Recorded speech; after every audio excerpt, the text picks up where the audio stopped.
ஹாரூன் ரஷீத் மன்னர் இருந்தார். அவருடைய காலத்தில் ஒருத்தன் ஒரு பெரிய குற்றத்தை செஞ்சுட்டான், மகா பெரிய குற்றத்தை செஞ்சுட்டான். இதை கேள்விப்பட்டு ஹாரூன் ரஷீத் மன்னர் அவங்களுக்கு கடும் கோபம் வந்துருச்சு.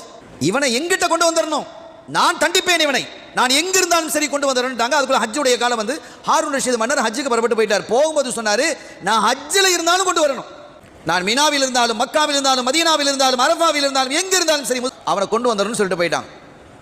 புறப்பட்டு அவங்க என்ன செஞ்சிட்டாங்க, ஹஜ்ஜுக்கு போயிட்டார்.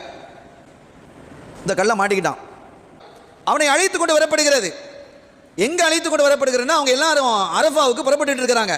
வந்து அவனை விசாரிக்கிறார். அந்த நிலையிலும் மன்னர் விசாரிக்கிறார். விசாரணை தெளிவாக நடந்தது, முறையாக நடந்தது. அந்த விசாரணையில் இவன் குற்றவாளி அல்ல என்று தெரிந்தது. மன்னர் சொன்னாரு, இவனுக்கு ஏறாம கேட்டுங்க, கேட்டு இவனை அரஃபாவுக்கு அனுப்புங்க, ஹாஜி ஆக்குங்கன்றார். அப்ப அல்லாஹ் ஒரு மனிதனுக்கு ஹஜ்ஜினுடைய பாக்கியத்தை தருவதாக இருந்தால் அவனை கள்ளங்கிற பெயரை சுட்டி கூட இழுத்து கொண்டு வந்து ஹஜ்ஜுடைய பாக்கியத்தை கொடுத்துருவான். எவ்வளவு பெரிய அருளாளங்கிறத பாருங்க.